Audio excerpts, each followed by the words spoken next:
I used to believe that stability was the foundation of a happy marriage. Predictability, routine, and the comfort of knowing exactly what each day would bring, that's what I thought kept relationships strong. My name is Daniel Carter, and for the past 13 years, I have been married to Emily.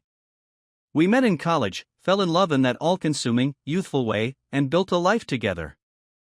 No kids yet, but we always talked about them. Emily was the vibrant one in our relationship, the life of every gathering, the kind of person who could walk into a room full of strangers and leave with 5 new friends. I was quieter, more grounded. If she was the fire, I was the earth keeping it contained. For years, we had balance. She worked in event planning, constantly in motion, always on calls, attending meetings, and managing last-minute crises.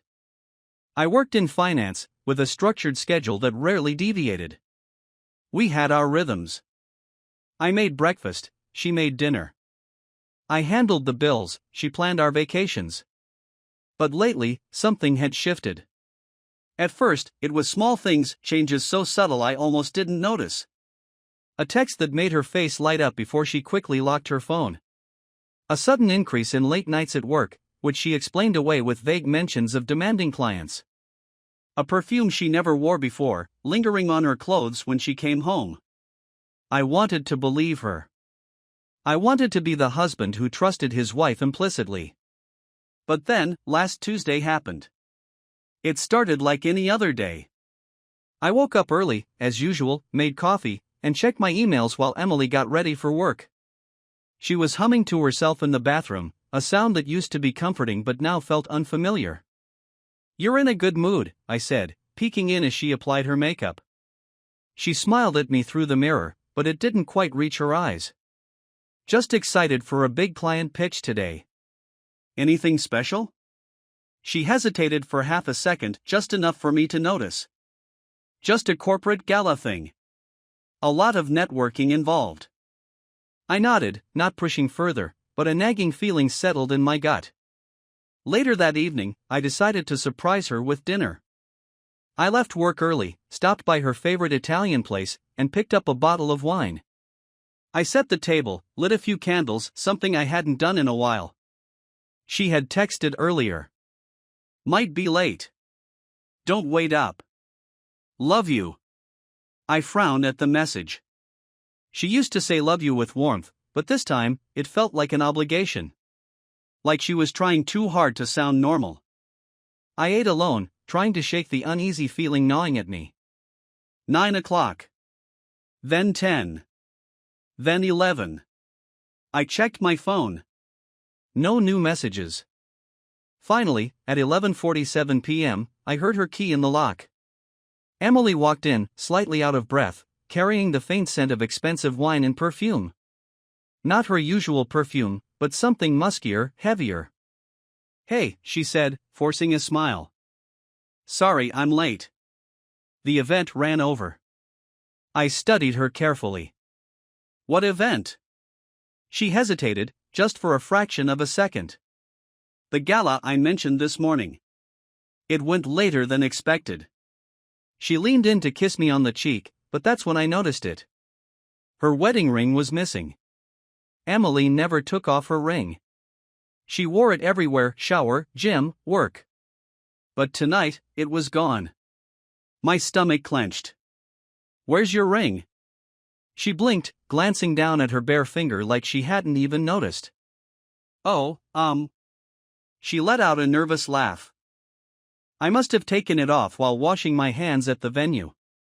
You know how loose it gets sometimes." It was a lie. Her ring wasn't loose.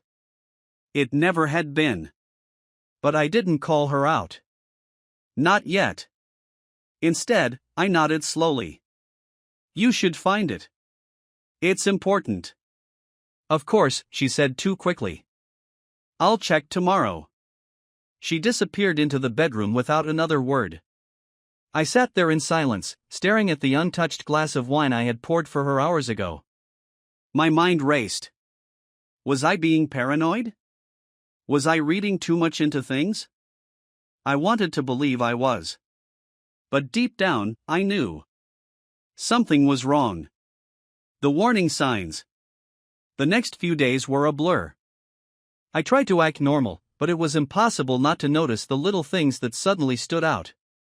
She was more protective of her phone. She started locking it at all times, even when she was just in the other room. She had never done that before. She started dressing differently. Emily had always been stylish, but now there was something deliberate about the way she put herself together. Her outfits were more polished, her perfume more pronounced. Her schedule changed. There were more late meetings, more networking events. She was constantly texting someone, her eyes flickering toward me whenever she sensed me nearby. And then, there was him. It started with a name. A name I had never heard before. "Who's Nathan?" I asked casually one evening when she was texting at the dinner table. Emily froze for a split second before answering. "Oh, just a new client. He's in real estate. Wants me to plan some corporate events for his firm." "Must be a big project," I said, watching her reaction. "Yeah," she said, looking away. "A lot of potential." Her voice was just a little too light. A few days later, I caught a glimpse of a message on her screen before she quickly tilted it away. "I can't stop thinking about last night." My heart stopped. "Who was that?" I asked. She glanced up, wide-eyed. "Huh? Your phone. Who texted you?" She laughed, a hollow, forced sound. "Just one of my co-workers. We were talking about an event we did last night." "Must have been a great event," I said quietly. She swallowed, forcing a smile. "Yeah. It went well." I said nothing else. I just nodded. And that's when I made my decision. I needed proof. Emily was hiding something, and I wasn't going to sit around pretending I didn't see the cracks forming in our marriage. I was going to find out the truth. One way or another. I knew something was wrong, but knowing and proving are two different things. Doubt can eat away at you, but without proof, it's just a whisper in the back of your mind. I needed more than a whisper. I needed to hear it scream. Emily had always been good at covering her tracks, or maybe I had just been too trusting to look. But after catching that glimpse of the message, I can't stop thinking about last night. I couldn't pretend anymore. I told myself I wouldn't jump to conclusions. Maybe there was an innocent explanation. Maybe it really was a work message. Maybe I was being paranoid. But deep down, I already knew. And so, I started watching. The signs I couldn't ignore. The first thing I noticed was her phone. Emily had always been glued to her screen, but now it was different. She kept it on silent. She never left it unattended. If she had to leave the room, the phone came with her, whether she was going to the bathroom, the laundry room, even just grabbing a glass of water. She used to leave it on the counter when we were watching TV. Now, it was always face down. One night, when she was in the shower, I saw an opportunity. Her phone was charging on the nightstand. The screen was locked, but I noticed something strange: her notifications were disabled. Normally, messages popped up even when the phone was locked, but now? Nothing. I tried her usual passcode. No luck. She had changed it. My heart pounded in my chest. That was confirmation enough. Normal people don't change their passcodes unless they have something to hide. Tracking her lies. The late nights continued. More meetings. More last-minute work events. More slipping away without clear explanations. I decided to follow her. The opportunity came on a Thursday night. She had gotten dressed up, heels, a tight black dress, perfume stronger than usual. She told me she had a client dinner. I played along, smiling as she kissed my cheek and walked out the door. Then I grabbed my keys and followed. I kept my distance, staying 2 cars behind as she drove across town. Instead of heading toward the restaurant district where she usually had meetings, she pulled into the parking lot of a small boutique hotel. My stomach twisted. I watched as she sat in the car, checking her phone. A few minutes later, another car pulled in, a sleek, black BMW. A man stepped out. Tall. Well-dressed. Confident. He walked straight to Emily's car, tapped on the window, and she got out. They exchanged a look, one that sent a bolt of rage straight through me. She touched his arm. He leaned in. And they walked into the hotel together. I sat there gripping the steering wheel so tightly my knuckles turned white. She wasn't even trying to hide it. The fallout. I drove home in a daze. I should have been furious, should have wanted to march into that hotel and tear the whole place apart, but I felt empty. Like something inside me had just caved in. I didn't sleep that night. I lay awake, staring at the ceiling, waiting for her to come home. At 2:14 a.m., she walked through the door, her heels clicking softly against the floor. I could hear her in the bathroom, the sound of water running as she washed away the evidence of her betrayal. She slipped into bed beside me, her body warm, smelling of perfume and guilt. I turned away, my mind racing. This wasn't just suspicion anymore. This was real. She was cheating on me. And now, I had to decide what to do about it. Gathering evidence. Over the next few days, I prepared. I needed solid proof, something undeniable. It wasn't enough to know, I needed something concrete, something I could confront her with. So I got smart. I placed a small GPS tracker in her car. It was discreet, tucked beneath the dashboard, easy to install. I also installed a keylogger on our shared laptop, hoping to catch any messages or emails she might be sending. And I waited. Sure enough, the tracker showed her movements, late-night drives to unfamiliar addresses, locations that weren't restaurants or work events. The keylogger picked up emails, short, cryptic messages sent from a separate email account I had never seen before. Can't stop thinking about the other night. When can I see you again? Last night was incredible.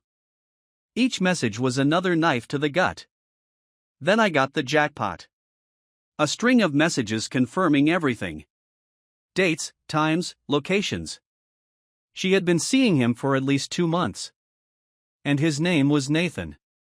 The moment of truth. I waited until Saturday night.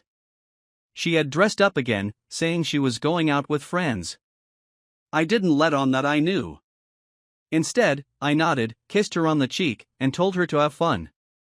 Then I set the trap. I called a close friend, told him everything, and asked him to meet me at the hotel she had been frequenting. We parked a block away and waited. Sure enough, at 9:30 p.m., Emily's car pulled in. A few minutes later, Nathan arrived. They walked in together. I clenched my fists, taking a deep breath. This was it. I turned to my friend. You ready? He nodded. Let's end this. We walked inside. The receptionist barely looked up as we strode past, heading straight for the elevator. Room 214. That was the number she had used before. I knocked once. Silence. Then movement. Footsteps approaching. The door opened. Nathan stood there, his face registering shock as he saw me. Then Emily appeared behind him, her face draining of color. Dan. Save it, I snapped, pushing past him into the room. I know everything. She opened her mouth, but no words came out. I looked around rumpled sheets, 2 glasses of wine, her purse on the nightstand. A hotel room built for a secret. 4 lies. 4 betrayal. I turned back to her, my voice ice cold. How long? She swallowed hard. Dan, How? Long. Her eyes darted to Nathan. 2 months, she whispered. I nodded, my chest tightening. That's all I needed to hear. I pulled my phone from my pocket and played the audio recording I had taken from the keylogger. The messages. The plans. The deception. Her face crumpled. You spied on me? I laughed bitterly. You cheated on me. Nathan stepped forward, trying to play the mediator. Listen, man, I turned on him, my voice deadly calm. Shut your mouth before I shut it for you. He went quiet. Emily covered her face, tears forming in her eyes. Dan, please. I took one last look at her. The woman I had loved for 13 years. The woman I had built my life with. And now, just a stranger in a hotel room. Goodbye, Emily. And with that, I walked out. I didn't look back. I had played the confrontation over in my mind 1,000 times. Would she deny it? Try to manipulate me into believing I was the one who drove her to cheat? Would she beg for forgiveness, swear it was a mistake? Or would she simply stand there, exposed, finally forced to own up to what she had done? I wasn't sure what I wanted. Revenge? Closure? Maybe I just wanted to see if she could lie to my face after I had caught her red-handed. Either way, the moment had arrived. Walking away didn't mean it was over. After I walked out of the hotel that night, my heart was racing, my body still buzzing with adrenaline. My friend, Jason, was waiting outside by the car. How did it go? He asked. About how you'd expect, I said, my voice hollow. I stared at the hotel entrance for a long time, wondering if Emily would come running after me, trying to explain herself. But she didn't. She stayed inside. With him. That was all the confirmation I needed. Let's get out of here, I muttered, climbing into the car. Jason didn't ask any more questions. He just drove. Emily comes home. I barely slept that night. I lay in bed, staring at the ceiling, my mind replaying the events over and over. The sound of my own voice demanding answers. The way she had frozen when she saw me. The guilt in her eyes. The shame. I imagined all the things she might say when she finally walked through our front door. Would she pretend nothing happened? Would she try to spin some pathetic excuse? By 6 a.m., I had my answer. I heard the front door creak open. The soft sound of her heels clicking against the hardwood floor.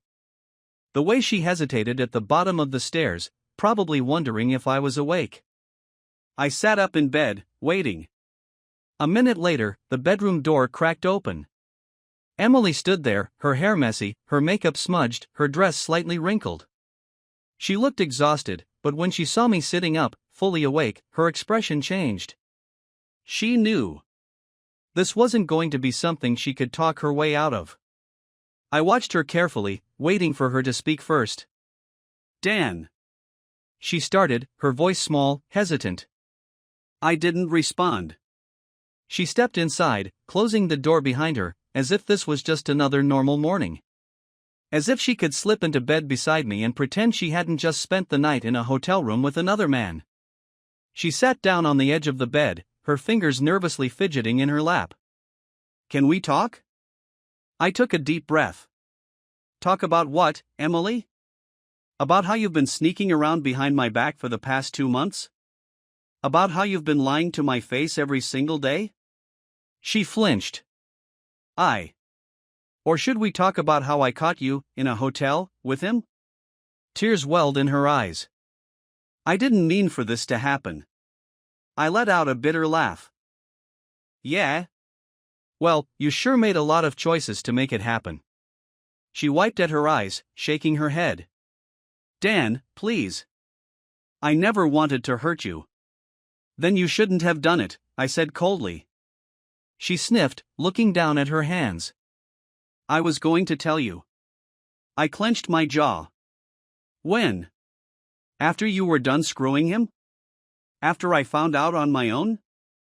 When was that moment going to come, Emily? She didn't answer. Of course she didn't. Because there was no good answer. The excuses begin. I've been unhappy, Dan, she whispered, like that was supposed to justify everything. I stared at her. So instead of talking to me, you jumped into bed with another man? It wasn't like that at first, she said quickly. We started talking, and he listened to me. I let out a humorless chuckle. He listened to you? That's your excuse? You know what's funny, Emily? I tried to talk to you. I noticed when things started feeling different. I asked you what was wrong. But you lied to me. She bit her lip, looking down. I could see the guilt in her face, but I didn't care. It was too late for guilt now. I didn't mean to fall for him, she said softly. You didn't fall for him, I snapped. You made a choice. Over and over again. You chose to betray me, to lie to me, to sneak around. That wasn't an accident. Emily looked up at me then, her expression shifting. For the first time since she walked in, she wasn't crying. She was getting defensive. You were distant too, Dan, she said, her voice gaining an edge. You stopped putting in effort. You stopped making me feel wanted. I clenched my fists. Oh, so now this is my fault? She hesitated. That's not what You think I made you cheat? I interrupted. Because I didn't buy you flowers or take you on fancy dates? That gave you the right to screw someone else? She opened her mouth, then closed it. She had nothing. Because deep down, she knew. This wasn't about me. It was about her. The turning point. I stood up, running a hand through my hair. I can't do this, Emily. She looked up at me, her eyes widening. What do you mean? I turned to face her, my voice steady. I mean, I'm done. I don't want to be married to you anymore. Panic flashed across her face. Dan, please. No, I said firmly. You don't get to beg now. You chose this. You don't get to cry and act like the victim. She shook her head. We can work through this. Please, Dan, we've been together for 13 years. And you threw it away for 2 months of sneaking around with some asshole, I shot back. Her lower lip trembled. I love you, she whispered. I stared at her for a long moment. Then I shook my head. No, you don't. She let out a choked sob. If you loved me, you wouldn't have done this, I continued, my voice unwavering. You don't cheat on someone you love. You don't lie to them, betray them, humiliate them. She broke down, covering her face with her hands. I didn't comfort her. I didn't feel sorry for her. Because she wasn't crying for me. She was crying for herself. For what she was losing. For the consequences she now had to face. The end of us. I turned toward the door. Where are you going? She asked, her voice small. To see a lawyer, I said simply. She gasped. Dan. You don't get to cheat and still keep your perfect little life, I said coldly. She broke down completely then, sobbing into her hands. But I was already walking away. Because the truth was, I had already mourned this marriage. The moment I saw her walk into that hotel with him, she was already gone. There's a moment after betrayal where everything just stops. The rage, the heartbreak, the confusion, it all fades into this cold, quiet clarity. And that's when you realize you have a choice. You can either burn everything to the ground and take your revenge, or you can walk away and let time do the work for you. For the past 13 years, Emily had been my wife. My partner. The woman I built my life with. But the woman sitting in our bedroom, crying into her hands after I told her I wanted a divorce? She wasn't my wife anymore. She was just another liar who had gotten caught. Cutting the cord. I spent the rest of the day out of the house, driving aimlessly. Jason called a few times, probably checking in on me, but I ignored it. I wasn't ready to talk. When I finally made my way back home, I half expected Emily to be gone. Instead, I found her sitting at the kitchen table, staring blankly at the wall. She looked up when I entered, her eyes red and puffy. Where were you? She asked softly. Does it matter? She flinched but nodded. I guess not. I set my keys down on the counter, leaning against it. I'm seeing a lawyer first thing Monday morning. Emily swallowed hard. Dan, please. Don't, I cut her off.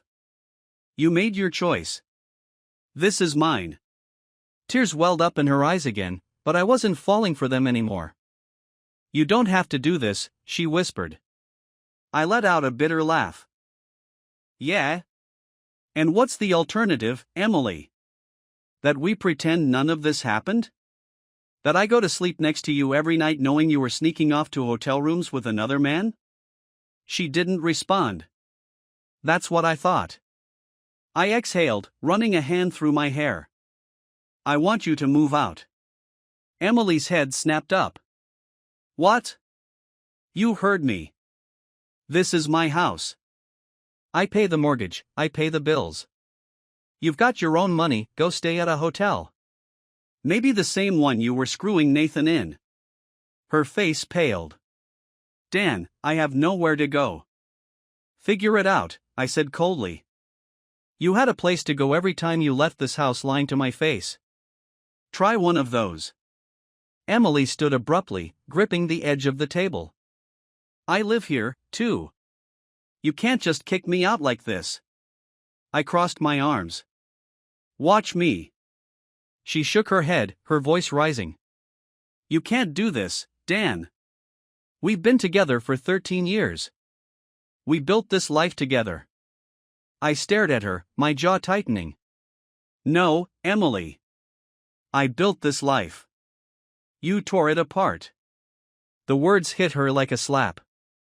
She sagged against the chair, her breath shaky. For the first time, she really looked at me, as if realizing there was no saving this. "You're really done," she murmured. I nodded. "Yeah. I am." The divorce lawyer. Monday morning came faster than I expected. I had spent the weekend avoiding Emily as much as possible. She hadn't packed her bags yet, but that was fine. The divorce lawyer would handle that. I met with a guy named Eric Walters, one of the best in the city. He had a reputation for being ruthless, and that's exactly what I needed. "Tell me everything," he said, leaning back in his chair. So I did. I laid it all out, the affair, the proof I had gathered, the confrontation, everything. When I was done, he nodded. "You did everything right. You gathered evidence. You didn't blow up emotionally in a way that could hurt you in court. That's good. What are my options?" Eric steepled his fingers. "Since you own the house and pay most of the bills, she doesn't have much of a legal leg to stand on. If you want, we can force her out immediately. You're in a fault divorce state, which means her infidelity works in your favor. We'll go after her financially, spousal support is off the table for her, but if you really want to hit back, we can go after marital assets. She makes good money, right?" "Yeah." "Then she owes you, not the other way around." I smirked. "I like the sound of that." Eric nodded. "And if she tries to fight it, we can subpoena phone records, emails, credit card statements. We'll dig everything up. You want to go scorched earth on this?" I thought about it for a moment. Destroying her would be satisfying. She had humiliated me. Torn apart our marriage. Lied to my face. But was I willing to drag this out just for revenge? Or did I want to be free of her as soon as possible? I exhaled. "I just want her gone." Eric nodded. "Then we'll do this the easy way. File, serve her the papers, and get her out of the house ASAP. If she fights it, then we hit back." "Good." He slid a pen toward me. "Let's get started." Serving the papers. 3 days later, Emily came home from work and found the divorce papers sitting neatly on the dining table. She stared at them for a long time, then turned to me. "You already filed?"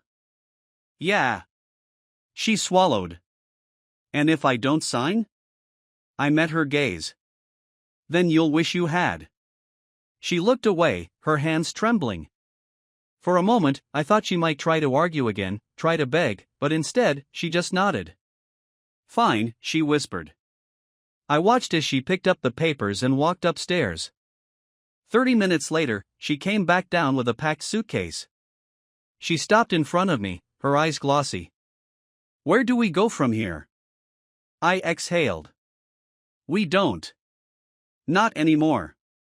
She bit her lip. Can I? No, I interrupted. Emily let out a shaky breath, then turned toward the door. She hesitated one last time. I'm sorry, Dan. I didn't respond. And then, she was gone. Moving forward. The silence in the house was deafening. For the first time in 13 years, I was alone. And yet, I didn't feel empty. I felt lighter. Freer. The rage had burned itself out, leaving behind nothing but quiet acceptance. She was gone. And I was still standing. Maybe I hadn't gotten revenge. But I had gotten something better. A fresh start. A life without lies. And that? That was worth more than any act of payback ever could be. There's something eerie about the aftermath of betrayal. It's not just the silence that follows, but the way everything feels heavier, like the weight of what was lost lingers in the air. For the first time in 13 years, Emily was gone. Her drawers were empty. Her closet was half full, clothes taken in a hurry. The bathroom counter, once cluttered with her skincare products, was now bare. And yet, her presence still clung to the house. I had thought kicking her out would feel like victory. That getting her to sign the divorce papers would be the final nail in the coffin. But closure doesn't come that easy. It never does. The first few weeks.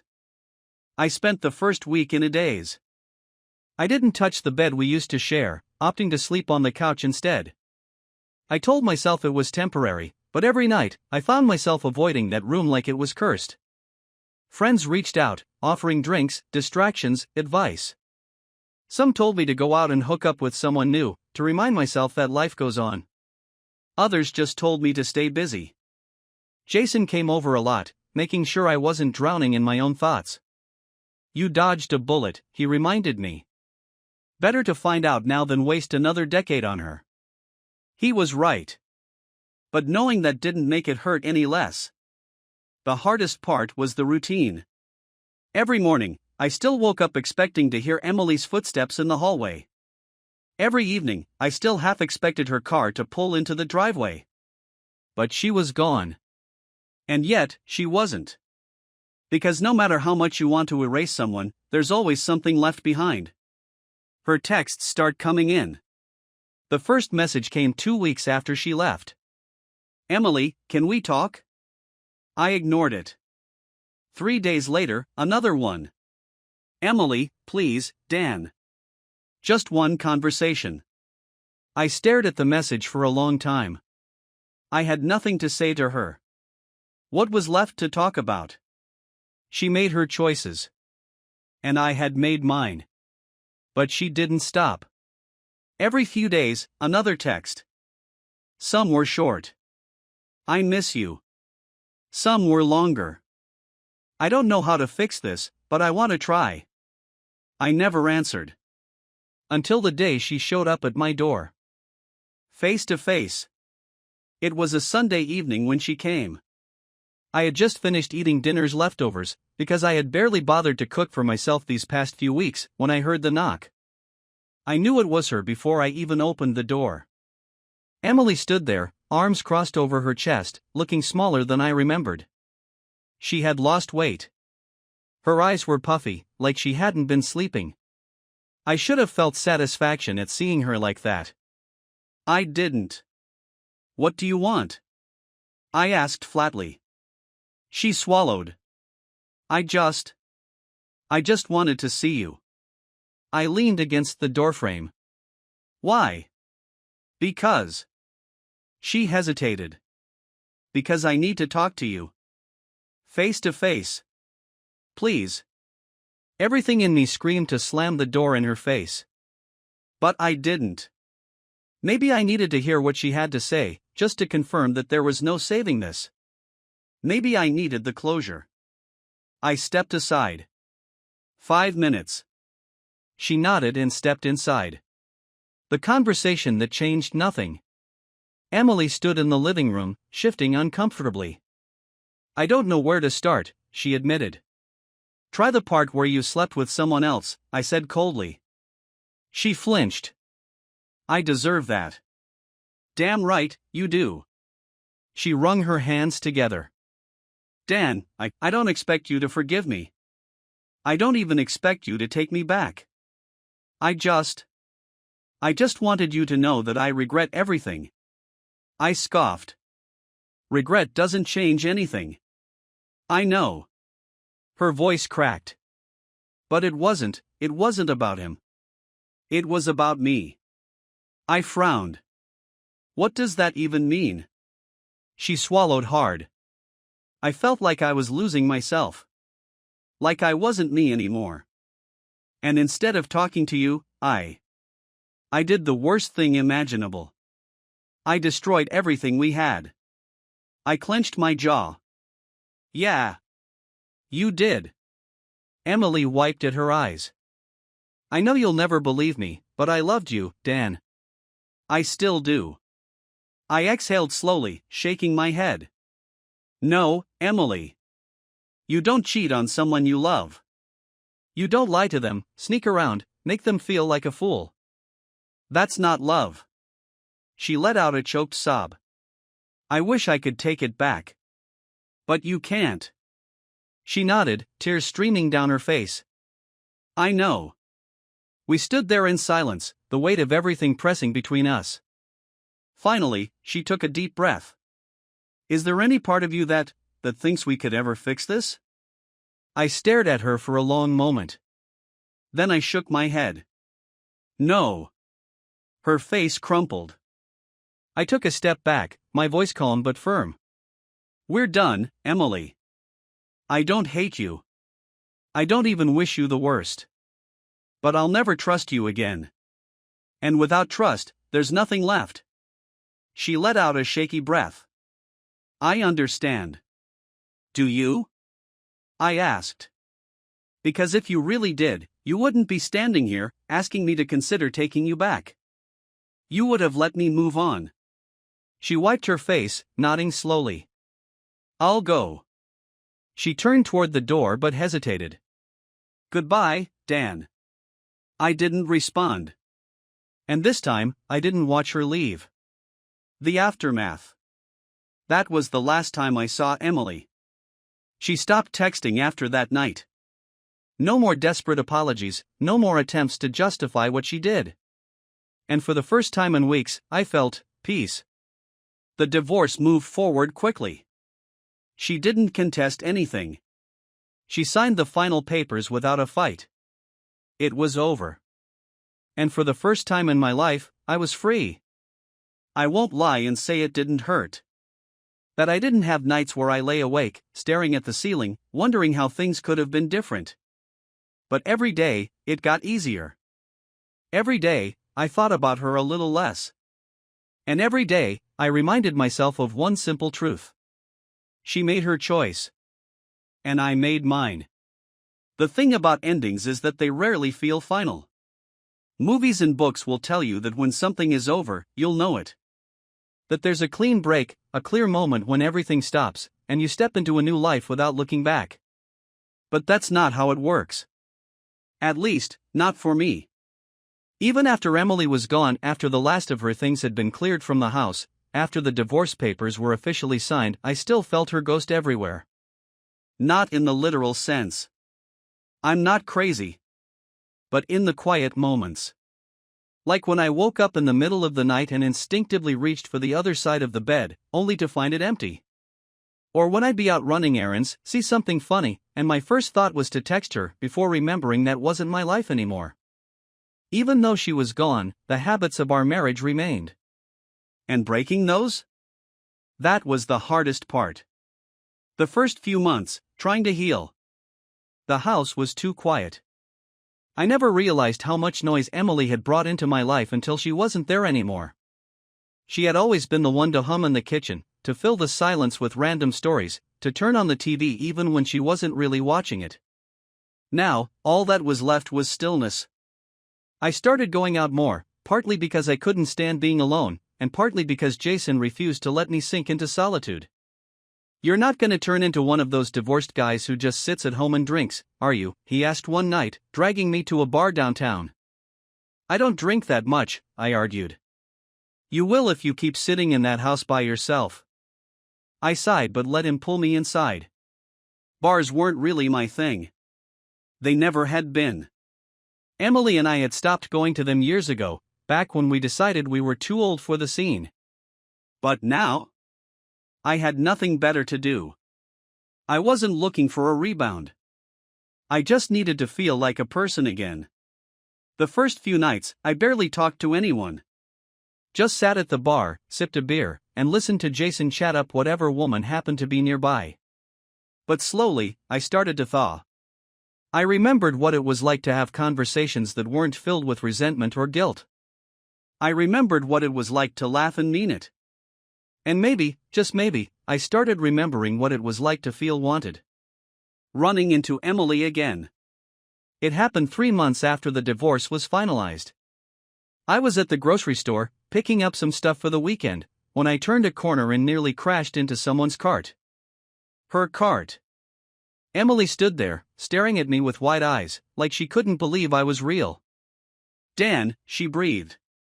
I hadn't seen her since that last conversation at my house. And for a second, I felt my stomach tighten, that familiar mix of anger and sadness threatening to surface. But it passed. She looked different. Not in any dramatic way, but in the small things. She had always been so put together, always wore makeup, always dressed like she had somewhere important to be. But today? She looked normal. Jeans. A loose sweater. No makeup. Tired. "Hey," I said after a beat. She smiled weakly. "Hey." We stood there, awkwardly, neither of us knowing what to say. I should have just walked away. But curiosity got the better of me. "How've you been?" I asked, keeping my voice neutral. She let out a soft, humorless laugh. "I've been better." I didn't ask for details. She hesitated, like she wanted to say something else, then sighed. "I know I have no right to ask, but, are you okay?" I considered that. Was I okay? I thought about the nights I spent alone, the moments where the grief still crept in. But I also thought about the times I laughed with Jason. The conversations I had with strangers at the bar. The slow realization that I wasn't broken, just rebuilding. "Yeah," I said finally. "I think I am." Emily swallowed, nodding. "Good." There was a long pause. "Are you?" I asked. She opened her mouth, hesitated, then shook her head. "No," she admitted. "Not really." And for the first time, I felt something other than anger toward her. Pity. Not because I wanted her back. But because she had thrown away something real, something solid, for something that had clearly fallen apart. I could see it in her face. She had lost. Not just me. But herself. I didn't ask if she was still seeing Nathan. I didn't care. "Well," I said, adjusting my grip on my basket. "I hope you figure things out, Emily." Her eyes welled up, but she nodded. "Yeah. Me too." And just like that, I walked away. The first date post-divorce. It took me 6 months to go on an actual date. It wasn't planned. I wasn't looking for it. But one night, at a small coffee shop, I met Claire. She was reading a book I liked, and I made a comment about it. That turned into a conversation. That turned into her laughing at something I said. That turned into exchanging numbers. For the first time in over a decade, I felt nervous texting a woman. I almost backed out. Almost convinced myself I wasn't ready. But then I remembered something Jason had told me. "Emily already wasted years of your life. Don't let her take any more of it." So I went. Claire was nothing like Emily. She was quieter, a little shy, but warm. She asked questions, listened, and when she smiled, it felt real. I told her about the divorce. Not everything. Just enough. She didn't look at me with pity. Just understanding. By the time the night ended, I realized something. I hadn't thought about Emily once during the date. Not in comparison. Not in bitterness. She wasn't in my head anymore. That was the moment I knew I had finally moved on. A new beginning. It's been a year now. A year since I found out my wife had betrayed me. A year since my life fell apart. A year since I had to decide between revenge or walking away. And now, I'm happy. I won't pretend I don't still have scars. Some nights, the memories creep in. Some moments, I remember the pain. But it doesn't control me anymore. Emily is just a chapter of my past. And my future? It's finally mine again. Final thought, can trust ever be restored? People always ask if you can ever trust again after betrayal. And the truth is? Yes. But not in the same way. You learn. You grow. You build walls where there were none before. And you make damn sure that the next person you let in deserves to be there. Because love is a choice. And so is betrayal. And if there's one thing I know for sure, I'll never let anyone make that choice for me again.